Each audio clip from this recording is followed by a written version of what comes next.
Of course, yesterday's breaking news broke our hearts as we watched this story unfold about a trans gunman who unloaded some, I guess it was a few hundred rounds, into a mass filled with children at an opening day school mass at Annunciation, Minneapolis. Absolutely tragic. Well, we just got into mass, and it was like 3 minutes after.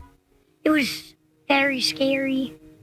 It was like my friend got shot in the back. He's in the hospital right now.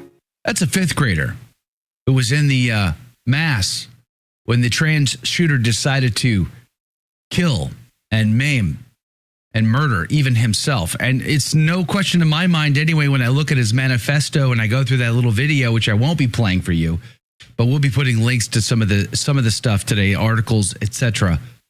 Boy, oh boy, I have no doubt he was possessed. This man was possessed. Or if nothing else, he was at least harassed heavily by the demons and the diabolic. It's that dark. It's that disgusting. But do you believe in the trans shooter was diabolically harassed or possessed? I'm definitely on the possessed tip. 60% are at harassed. 40% are possessed right now on the Telegram one. Over on YouTube's, it's 49% say definitely possessed and 34% at least harassed. 9% just mentally ill, 9% not sure, don't want to presume. I don't know. When you're looking at that image of him drawing himself, looking into the mirror and seeing a demon, and then in the Cyrillic, it's Cyrillic language. I think it was Cyrillic language. Yeah, but there were English words with Cyrillic letters. I don't think he was even actually writing in Russian.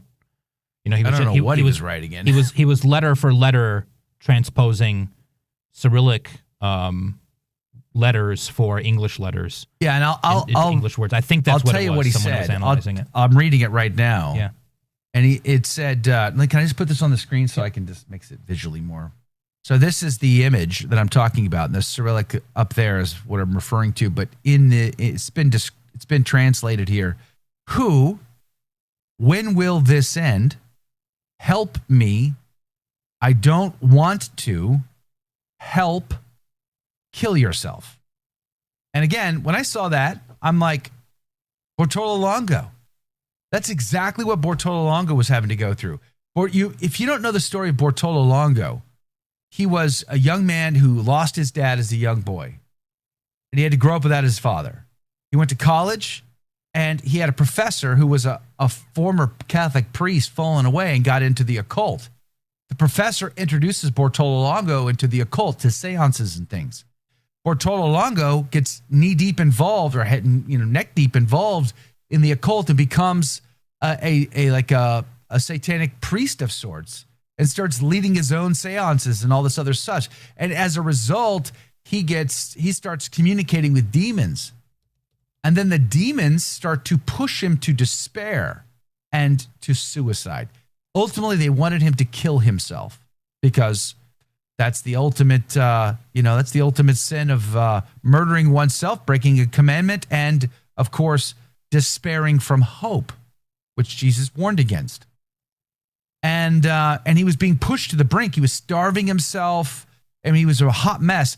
And he discovered when talking to some of the other seance cult leaders that the messages from their demon and his demon didn't match up, that they were being manipulated. And then he ends up coming across an old friend from the university who took him to go see a Dominican priest. The Dominican priest convinces him to say the rosary.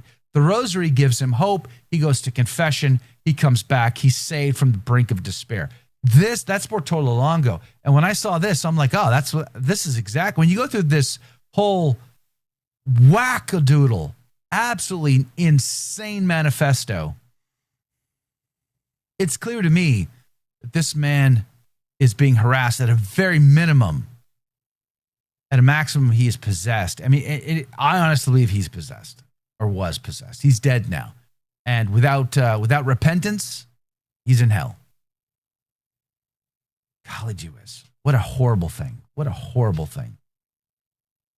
And the trans community is a social contagion spreading it. What do we do about that? How do we fix that? Is it outside of total conversion of all souls, outside of every bishop getting off the fence and saying, you know what? we're taking the gloves off, and we're not going to play. We're not going to play patty fingers in the holy water anymore. We're going to get after it, and we're going to try to convert every soul. And if it means we have to be martyrs in the process, so be it. If it means we got to go to prison in the process, so be it. Until that happens, I just don't see anything getting better. Personally, nothing, zero, zilch.